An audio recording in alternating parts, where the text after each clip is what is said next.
So hello guys, welcome back to study for सब channel. दोस्तों, आज की इस वीडियो में हम पढ़ने वाले हैं अपना ऑपरेटिंग सिस्टम्स के बारे में। तो ऑपरेटिंग सिस्टम्स की यूनिट 2 के सारे क्वेश्चंस को आज की इस वीडियो में हम कवर करेंगे, इसीलिए वीडियो को एंड तक जरूर देखिएगा। दोस्तों, अगर आपने लास्ट यूनिट की वीडियोस को नहीं देखा है तो लिंक डिस्क्रिप्शन बॉक्स में है, आप वहां से जाके देख सकते हैं। चलिए शुरू करते हैं। सबसे पहला हमारे पास जो क्वेश्चन है वो है कि प्रोग्राम और प्रोसेसेस में डिफरेंस क्या होता है। तो भाई, हमारा जो प्रोग्राम्स होता है और प्रोसेस होता है, इसके बीच में डिफरेंस क्या है हम समझने वाले हैं। तो सबसे पहले डेफिनेशन समझते हैं। प्रोग्राम क्या है? प्रोग्राम एक सेट ऑफ इंस्ट्रक्शंस होता है। प्रोग्राम क्या है? सेट ऑफ इंस्ट्रक्शंस है जिसको डिजाइन किया गया है ताकि एक पर्टिकुलर टास्क को परफॉर्म किया जा सके। जैसे कि एक प्रोग्राम हमने किया प्राइम नंबर्स को आइडेंटिफाई करने के लिए बनाया गया, तो उसका टास्क क्या है उस प्रोग्राम का?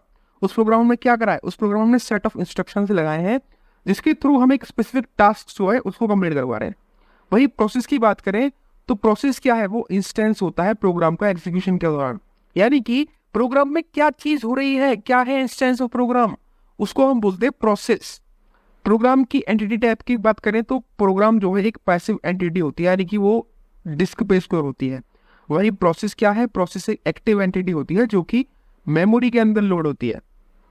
प्रोग्राम की एग्जिस्टेंस की बात करें तो प्रोग्राम जो है तब तक एग्जिस्ट करता है जब तक उसको स्टोरेज से डिलीट न किया जाए। वही प्रोसेस क्या है? प्रोसेस केवल टेम्परेली एग्जिस्ट करता है जब वो एग्जीक्यूट हो रहा होता है। ठीक है, बात करें स्टेट की प्रोग्राम के, तो प्रोग्राम की जो स्टेट है वो स्टैटिक होती है, यानी कि उसकी जो स्टेट है वो चेंज नहीं होती है। वही प्रोसेस की स्टेट चेंज हो जाती है, यानी कि वो डायनामिक होती है। प्रोग्राम के रिसोर्स रिक्वायरमेंट की बात करें तो प्रोग्राम की रिक्वायरमेंट होती है मेमोरी स्पेस फॉर स्टोरेज। ठीक है, प्रोग्राम क्या रिक्वायर करता है? प्रोग्राम के लिए मेमोरी स्पेस होनी चाहिए स्टोरेज में। और प्रोसेस क्या करता है? प्रोसेस के लिए CPU, memory, input output resources requirement होती है एग्जीक्यूशन के दौरान। कंट्रोल ब्लॉक की बात करें प्रोग्राम की, तो प्रोग्राम के अंदर कोई भी कंट्रोल ब्लॉक नहीं होता है। वही प्रोसेस की बात करें तो प्रोसेस के अंदर एक प्रोसेस कंट्रोल ब्लॉक होता है, यानी कि पीसीबी, जिसके अंदर प्रोसेस स्पेसिफिक इंफॉर्मेशन होती है। बात करें प्रोग्राम की कंपोनेंट्स की, तो प्रोग्राम क्या करता है? प्रोग्राम के अंदर कोड और डेटा होता है। वहीं हमारे प्रोसेस के अंदर कोड भी होता है, डेटा भी होता है, स्टैक भी होता है और हीप भी होता है। तो ये डिफरेंस है। ये डिफरेंस आपके 5 मार्क्स क्वेश्चन में या 2 मार्क्स क्वेश्चन में पूछ लिया जाता है, तो ये इंपॉर्टेंट है, इसलिए मैंने आपको पढ़ा दिया है। अगला है बिजी वेट और ब्लॉक वेट में डिफरेंस क्या होता है। ये वाला इंपॉर्टेंट है, कई बार आ चुका है। बिजी वेट और ब्लॉक वेट में डिफरेंस क्या है? तो बिजी वेट की बात करें तो बिजी वेट में क्या होता है कि जो प्रोसेस है वो कंटिन्यूसली चेक करता रहता है कंडीशन को, और सीपीयू की साइकिल्स को क्या करता रहता है? कंज्यूम करता रहता है। ठीक है, बिजी वेट में क्या है कि वो वेट करेगा तब तक जब तक जो है वो चेक करता रहेगा कंडीशन। जैसे ही कंडीशन ट्रू हो जाएगी तो वो अपने प्रोसेस को कंप्लीट कर देगा। लेकिन अगर कंडीशन नहीं है, ट्रू नहीं हो रही है, तो वो सीपीयू साइकिल को कंज्यूम करता रहेगा। ब्लॉक वेट की बात करें तो प्रोसेस जो है वो इनएक्टिव रहता है और कोई भी सीपीयू की साइकिल को कंज्यूम नहीं करता है until the condition is met. ठीक है, और मीट होने के बाद ब्लॉक कर देता है वो। सीपीयू यूसेज की बात करें तो बिजी वेट में सीपीयू का यूसेज हाई होता है क्योंकि प्रोसेस जो है वो सीपीयू को बिजी रखता है। लेकिन ब्लॉक वेट की बात करें तो इसमें सीपीयू का यूसेज लो होता है क्योंकि प्रोसेस जो है वो सीपीयू का यूज नहीं करता है जब वेट कर रहा होता है, लेकिन ये करता है बिजी वेट। एफिशिएंसी की बात करें तो बिजी वेट इनएफिशिएंट होता है क्योंकि वो सीपीयू के रिसोर्सेज को वेस्ट कर रहा है और वो यूज कर रहा है जब भी वेट कर रहा है तब भी। ठीक है, अब ब्लॉक वेट की बात करें तो एफिशिएंट होता है क्योंकि वो सीपीयू के रिसोर्सेज को फ्री रखता है बाकी सारे प्रोसेसेस के लिए। इम्प्लीमेंटेशन की बात करें तो ये इम्प्लीमेंट होता है with the help of loops. ठीक है, लेकिन जो हमारा दूसरे वाला है ब्लॉक वेट, वो इम्प्लीमेंट होता है यूजिंग ब्लॉक मैकेनिज्म, जैसे कि सीमा फोर्स हो गया या कंडीशन वेरिएबल्स हो गए। सीमा फोर्स आपको आगे पढ़ाऊंगा, इसलिए वीडियो तो एंड तक जरूर देखिएगा। और दोस्तों, अगर आपने चैनल को सब्सक्राइब नहीं किया तो प्लीज़ सब्सक्राइब कर लो। और नोट्स की बात करें तो नोट्स आपको मेरे टेलीग्राम चैनल पर मिल जाएंगे। आप एक बार कमेंट कर दीजिएगा कि भाई मुझे नोट्स चाहिए, तो मैं आपको वहाँ पे प्रोवाइड करा दूंगा, वरना आप यहाँ से स्क्रीनशॉट्स भी ले सकते हैं। यूज़ केस की बात करें तो ये यूज सूटेबल होता है शॉर्ट वेट टाइम के लिए, या फिर तब जब ओवरहेड जो है ब्लॉकिंग का वो हाई हो। ब्लॉक वेट की बात करें तो वो लॉन्गर टाइम या लोअर वेट टाइम्स के लिए सूटेबल है, या तब के लिए जब सीपीयू यूसेज का जो है एफिशिएंट सीपीयू यूसेज जो है वो क्रिटिकल हो। तो भाई ये डिफरेंस था, आपको बता दिया है। अगला है कंकरेंसी क्या होती है। ठीक है, कंकरेंसी के बारे में समझते हैं। कंकरेंसी एक बहुत इंपॉर्टेंट टॉपिक है इसके अंदर। कंकरेंसी क्या होती है? तो कंकरेंसी कंप्यूटर सिस्टम के अंदर, कंप्यूटर साइंस के अंदर रेफर करता है एक एबिलिटी ऑफ अ सिस्टम कि वो हैंडल कर पाए मल्टीपल टास्क को साइमल्टेनियसली। कंकरेंट क्या होता है? कंकरेंट मतलब एक साथ काफी सारे काम हो रहे हो, उसको बोलते हैं कंकरेंट। तो वैसे ही कंकरेंसी है। कंकरेंसी कंप्यूटर साइंस में होती है कि जो हमारा सिस्टम है वो इतना पावरफुल है, इतना अच्छा है, उसके अंदर इतनी एबिलिटी है कि वो मल्टीपल टास्क को साइमल्टेनियसली हैंडल कर पाए।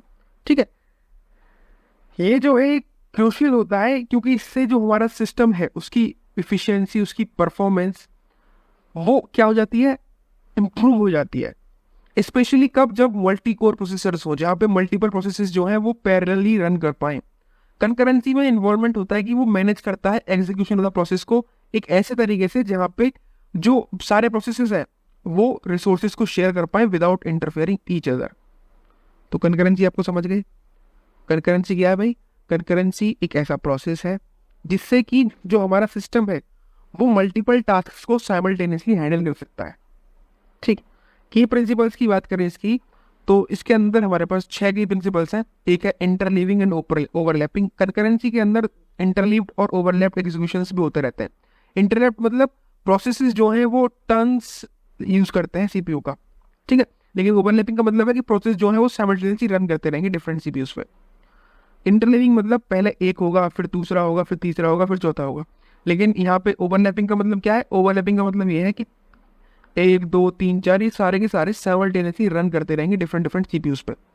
दूसरा है रिसोर्स शेयरिंग। रिसोर्स शेयरिंग मतलब प्रोसेसेस जो हैं उनको जरूरत होती है रिसोर्सेज की, जैसे कि मेमोरी, फाइल्स, डिवाइसेस। तो कंकरेंसी में क्या होता है? कंकरेंसी में रिसोर्सेज शेयर कर ली जाते हैं प्रोसेस के द्वारा, और इसके लिए प्रॉपर मैनेजमेंट जो है वो जरूरी होती है, क्योंकि इससे क्या होगा कि कन्फ्लिक्ट जो है या डेटा की इनकन्सिस्टेंसी जो है, डेटा की इनकन्सिस्टेंसी जो है वो क्या हो जाएगी? एंश्योर हो जाएगी। तीसरा है हमारे पास सिंक्रोनाइजेशन। तो मैकेनिज्म जैसे कि लॉक्स, सेमाफोर्स, मॉनिटर्स जो है वो यूज किए जाते हैं ताकि हम कोऑर्डिनेट कर पाए कंकरेंट प्रोसेसेस के एग्जीक्यूशन को, जिससे कि कोई भी दो प्रोसेसेस एक दूसरे के साथ इंटरफेयर ना करें।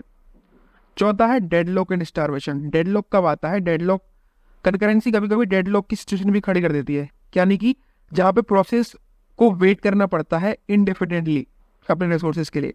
यानी कि मान के चलो एक ये प्रोसेस एग्जीक्यूट हो रहा है, दूसरा ये प्रोसेस है, तो पहला प्रोसेस अभी तक एग्जीक्यूट नहीं हो रहा है किसी वजह से, और दूसरे वाले प्रोसेस को क्या करना पड़ रहा है? वेट करना पड़ रहा है। तो ये सिचुएशन क्या होती है? ये होती है डेडलॉक, यानी कि कभी एंड नहीं हो रही है, ये तब होकर नहीं दे रहा और इसको वेट करना पड़ रहा है। तो स्टारवेशन का मतलब क्या है? कि जहाँ पे प्रोसेस जो है, जहाँ पे किसी प्रोसेस को कोई भी रिसोर्स ना मिले। ठीक है, तो स्ट्रेटेजी जैसे कि डेडलॉक प्रिवेंशन हो गया और रिटेक्शन हो गया, ये सारी चीज़ें यूज़ की जाती है ताकि ऐसे इश्यूज को हैंडल किया जा सके। पांचवा है नॉन डिटर्मिनिज्म। ठीक है, तो जो आउटकम होता है कंकरेंट प्रोसेसेस का वो कभी कभी अनप्रेडिक्टेबल होता है, क्योंकि जो ऑर्डर है एग्जीक्यूशन का वो वेरी कर सकता है। तो इसके लिए क्या हो सकता है? इसके लिए हम क्या कर सकते हैं? एक केयरफुल डिजाइन बना सकते हैं जिससे कि हम एंश्योर कर पाएं करेक्टनेस और रिलायबिलिटी को। तो ये की प्रिंसिपल्स है। अगला है परफॉर्मेंस। तो कंकरेंसी का एम होता है कि वो इंप्रूव कर पाए सिस्टम की परफॉर्मेंस को बाय मैक्सिमाइजिंग सीपीयू यूटिलाइजेशन और थ्रूपुट और minimising response time and latency.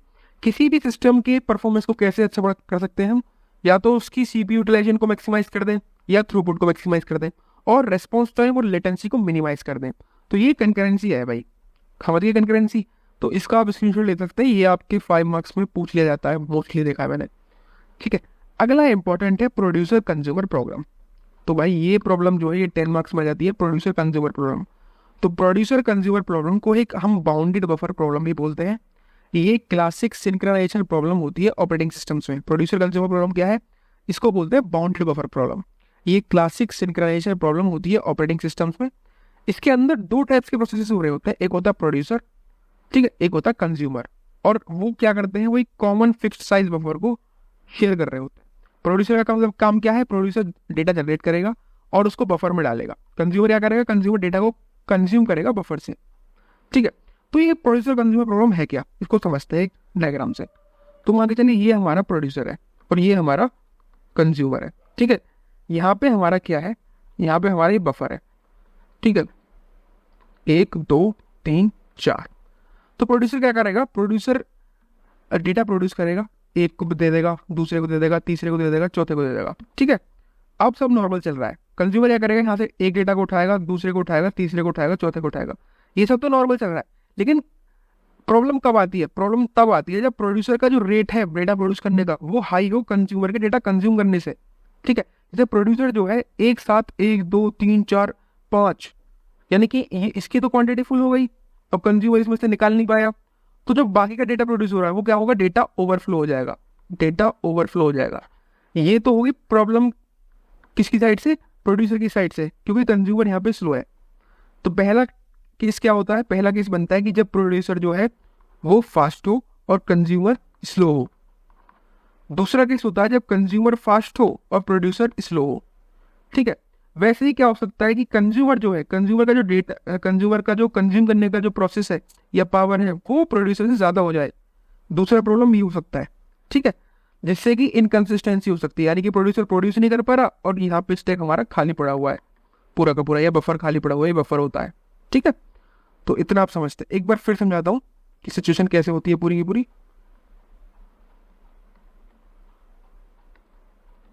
एक बार समझाता हूँ दोबारा से आपको कि सिचुएशन बनती कैसे पूरी की पूरी है। हाँ, तो हमारे पास क्या है, यहाँ पे एक प्रोड्यूसर बना हुआ है, ये है प्रोड्यूसर, ये है हमारे पास कंज्यूमर। तो पहला केस हमने समझ लिया। दूसरा केस समझते हैं, ये हमारा बफर है।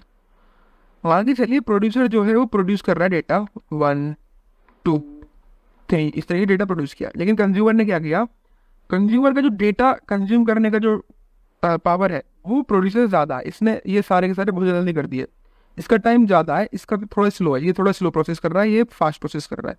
तो यहाँ पे भी डेटा की इनकन्सिस्टेंसी हो सकती है, क्योंकि प्रोड्यूसर प्रोड्यूस नहीं कर पा रहा और कंज्यूमर को वेट करना पड़ रहा है डेटा को उठाने के लिए, फैच करने के लिए। तो ये भी प्रॉब्लम हो जाती है। तो इसको कैसे सॉल्व कर सकते हैं, इसको सॉल्व करते हैं हम सीमाफोर्स की वजह से। ठीक है, सीमाफोर्स की वजह से ये प्रॉब्लम, कंज्यूमर प्रॉब्लम मैंने को बहुत सिंपल तरीके से समझा दिया। ठीक है, तो इसमें चैलेंज क्या होता है, इसमें चैलेंज होता है कि प्रोड्यूसर जो है वो तब तक डेटा ऐड ना करे जब तक बफर फुल ना हो। ठीक है, सॉरी सॉरी सॉरी, एक मिनट मिस्टेक करिए। तो जो इसमें इसको सॉल्व कैसे कर सकते हैं, इसको सॉल्व कर सकते हैं कि जो ये हमारा बफर है अगर वो फुल हो गया है तो प्रोड्यूसर डेटा प्रोड्यूस ही ना करे। ठीक है, तो इस तरीके से पहले केस में क्या कर सकते हैं, पहले केस में ये हो सकता है कि अगर बफर फुल हो गया है, बफर फुल है, तो प्रोड्यूसर डेटा को क्या करे, ऐड ही ना करे। ठीक है, दूसरा केस में क्या कर सकते हैं, दूसरे केस में कर सकते हैं जहाँ पे कंज्यूमर की स्पीड ज़्यादा है, वहाँ पे कंज्यूमर क्या करे, कंज्यूमर डेटा को रिमूव ही ना करे किसी एम्प्टी बफर से। ठीक है, और जो बोथ प्रोसेसेस है उनको एक्सेस ना मिले, बफर को साइमल्टेनियसली वो एक्सेस ना कर पाए, इससे भी डेटा सही हो सकता है। ठीक है, तो जब पहले एक करे फिर दूसरा करे, फिर एक करे फिर दूसरा करे, इस तरीके से तो ये पूरा प्रॉब्लम सॉल्व हो जाएगा। ठीक है, जैसे एक और बार समझाता हूँ आपको, शायद आपको नहीं समझ में आया, ये बहुत इंपॉर्टेंट है इसलिए थोड़ा आपको सही समझाऊंगा मैं और अच्छे तरीके से। ठीक है, तो भैया प्रोड्यूसर कंज्यूमर प्रॉब्लम है क्या, इसको समझ लिया हमने। या ये तो हमारा प्रोड्यूसर होता है, ये हमारा प्रोड्यूसर, ये है हमारा कंज्यूमर, और ये है हमारा यहाँ पे बफर, ये हमारा बफर है 1 2 3 4। ठीक है, पहला केस क्या था, पहला केस ये था कि हमारा प्रोड्यूसर फास्ट डेटा प्रोड्यूस कर रहा है और कंज्यूमर जो हमारा स्लो है। प्रोड्यूसर फास्ट है, कंज्यूमर हमारा स्लो है। तो उस केस में क्या कर सकते हैं, उस केस में है कि प्रोड्यूसर डेटा ऐड ही ना करे जब हमारा, अगर ये बफर हमारा फुल हो गया है। तो पहले केस से निपटने के लिए क्या कर सकते हैं हम, प्रोड्यूसर डेटा प्रोड्यूस ही ना करे या प्रोड्यूसर डेटा ऐड ही ना करे फुल बफर में, तो प्रॉब्लम सॉल्व हो जाएगी। दूसरा केस था कि जब कंज्यूमर की स्पीड ज़्यादा है डेटा को फैच करने के लिए, तो उस केस में क्या कर सकते हैं हम, उस केस में हम ये कर सकते हैं कि हमारा जो कंज्यूमर है वो डेटा को रिमूव ना करे बफर से या एम्प्टी बफर से। ठीक है, तो ये दोनों केस में प्रॉब्लम सॉल्व हो जाएगी। या तीसरा हम ये क्या कर सकते हैं कि अगर प्रोड्यूसर प्रोड्यूस कर रहा है तो उस टाइम पे कंज्यूमर फैच ना करे, या जब कंज्यूमर फैच कर रहा है तो उस टाइम प्रोड्यूसर प्रोड्यूस ना करे या ऐड ना करे डेटा को। तो इस तरीके से इस प्रॉब्लम को सॉल्व किया जा सकता है। तो इस प्रॉब्लम को सॉल्व करते हैं हम सीमाफोर्स की वजह से।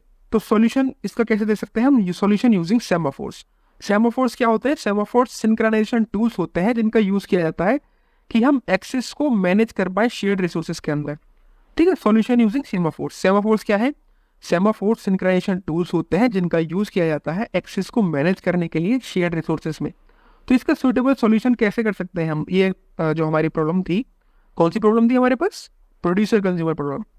इसको सॉल्व करने के लिए हम कैसे सेमाफोर का इस्तेमाल कर सकते हैं उसके बारे में बात करते हैं। सबसे पहले हम करेंगे सेमाफोर का इनिशियलाइजेशन, यानी कि हमारे पास सेमाफोर है म्यूटेक्स, एम्प्टी और फुल। म्यूटेक्स इक्वल्स टू 1 हमने रख दिया, यानी कि म्यूटेक्स क्या कर रहा है, म्यूचुअल एक्सक्लूजन को इंश्योर कर रहा है। एम्प्टी इक्वल्स टू एन, मतलब ये काउंट कर रहा है number of empty slots in the buffer को, यानी कि इनिशियली हमने मान लिया कि ऑल स्लॉट जो है वो एम्प्टी है। फुल 0 मतलब ये काउंट करेगा नंबर ऑफ फिल्ड स्लॉट्स को बफर के अंदर, और इनिशियली हमारे पास कोई भी स्लॉट फिल नहीं होता, ये हम आगे चलते हैं। तो प्रोड्यूसर में क्या प्रोसेस हो रहा होगा, प्रोड्यूसर में प्रोसेस होगा, डू हमने लगा दिया यहाँ पे, डू वाइल लगा दिया कि जब कंडीशन ट्रू होगी वेट करेंगे एम्प्टी के लिए, ठीक है, यानी कि डिक्रीमेंट करेंगे एम्प्टी काउंट को, वेट करेगा म्यूटेक्स, मतलब एंटर करेंगे क्रिटिकल सेक्शन के अंदर, सिग्नल म्यूटेक्स और सिग्नल फुल। सिग्नल म्यूटेक्स का मतलब क्या होगा कि हम एग्जिट कर जाएंगे क्रिटिकल सिचुएशन को, इस सिग्नल फुल का मतलब होगा इंक्रीमेंट कर पाएंगे फुल कंडीशन काउंट को।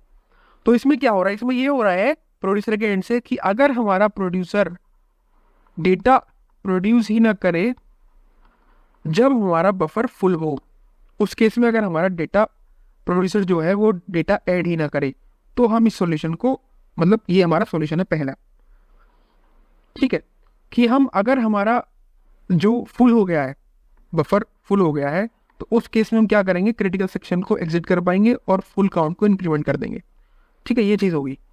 दूसरे कंज्यूमर प्रोसेस में क्या कर सकते हैं, कंज्यूमर में हम फुल काउंट को डिक्रीमेंट कर सकते हैं, क्रिटिकल सेक्शन को अंदर एंटर कर सकते हैं, ठीक है, और रिमूव करेंगे आइटम को बफर से। फिर जब हमारा सिग्नल म्यूटेक्स आ गया, म्यूटेक्स मतलब सिग्नल आ गया हमारे पास, क्या सिग्नल आ गया 1, यानी कि म्यूचुअल एक्सक्लूजन हो चुकी है, तो हम कर जाएंगे एग्जिट करेंगे क्रिटिकल सिचुएशन को। अगर सिग्नल आ गया हमारे पास एम्प्टी, एम्प्टी मतलब क्या था हमारा एन, यानी कि तो फिर हम इंक्रीमेंट कर देंगे एम्प्टी काउंट को, टू वाइल की मदद से हो सकता है। तो इसकी एक्सप्रेशन की बात करें तो वेट एम्प्टी का मतलब क्या है, वेट एम्प्टी क्या कर रहा है, वेट एम्प्टी इंश्योर कर रहा है कि producer waits if the buffer is full. Wait full का मतलब क्या है कि जो कंज्यूमर्स है वो वेट करेगा जब तक बफर एम्प्टी नहीं हो जाता। वेट म्यूटेक्स और सिग्नल म्यूटेक्स क्या कर रहे हैं, ये इंश्योर कर रहे हैं म्यूचुअल एक्सक्लूजन को, कि एक टाइम पे एक ही प्रोसेस एक्सेस करेगा बफर को। सिग्नल म्यूटेक्स का मतलब क्या होता है और वेट म्यूटेक्स का मतलब क्या है कि एक टाइम पे एक ही बफर क्या करेगा, यूज करेगा हमारे बफर के टाइम को या बफर को या किस, ठीक है। सिग्नल एम्प्टी और सिग्नल फुल का मतलब क्या है कि ये अपडेट करता है एम्प्टी के अकाउंट को और फुल स्लॉट्स के अकाउंट को बफर के अंदर, जिससे कि प्रोसेस हो पाए। तो ये वही चीज़ हो रही है प्रोग्राम्स के मदद से हो रही है, जिसमें हम क्या करते हैं, जब प्रोड्यूसर डेटा ज़्यादा प्रोड्यूस कर रहा है तो उस टाइम पे हम पहला सॉल्यूशन जो हम बताया था वो क्या था कि अगर ये हमारा जो बफर है वो फुल हो चुका है तो प्रोड्यूसर डेटा ऐड ही ना करे, अगर बफर एम्प्टी हो चुका है तो कंज्यूमर डेटा ले ही ना। तो ये दोनों केसेस हमने सॉल्व कर दिए सेमाफोर्स की वजह से। कंज्यूमर प्रोसेस का हमने बता दिया कैसे हो सकता है, और यहाँ पे प्रोड्यूसर प्रोसेस का बता दिया। आई होप गाइस आपको इतना समझ में आ गया होगा, ठीक है। अब समझते हैं म्यूचुअल एक्सक्लूजन क्या होती है। म्यूचुअल एक्सक्लूजन क्या है, एक प्रिंसिपल होता है कंकरेंट प्रोग्रामिंग के अंदर जो कि इंश्योर करता है कि केवल एक प्रोसेस या कोई एक थ्रेड ही एक्सेस कर सकता है शेयर रिसोर्स को एट ए क्रिटिकल टाइम। यानी कि अगर हमारे पास दो प्रोसेसेस हैं और एक शेयर्ड मेमोरी है तो एक टाइम पे एक ही प्रोसेस इस शेयर्ड मेमोरी के रिसोर्सेज को यूज़ कर सकता है, यही होता है म्यूचुअल एक्सक्लूजन। तो इसका इस्तेमाल करते हैं इसलिए ताकि हम कॉन्फ्लिक्ट्स और डेटा की इनकन्सिस्टेंसीज को प्रिवेंट कर पाए, जो कि अराइज हो सकती है जहाँ पे मल्टीपल प्रोसेसेस जो है वो ट्राई कर रहे हैं, मॉडिफाई कर रहे हैं एक सेम रिसोर्स को साइमल्टेनियसली। तो 4 कंडीशंस होती है म्यूचुअल एक्सक्लूजन की। पहली है म्यूचुअल एक्सक्लूजन, दूसरी है प्रोग्रेस, तीसरी है बाउंडेड वेटिंग, चौथी है नो अजम्पशंस, ठीक है। म्यूचुअल एक्सक्लूजन क्या है कि केवल एक टाइम पे एक ही प्रोसेस जो है वो एंटर करेगा क्रिटिकल सेक्शन को, ठीक है। इसका पर्पस क्या होता है, इसका पर्पस ये होता है कि कोई भी दो प्रोसेस जो है वो एक साथ क्रिटिकल सेक्शन को यूज ना कर पाए, एक रिसोर्स को यूज ना कर पाए।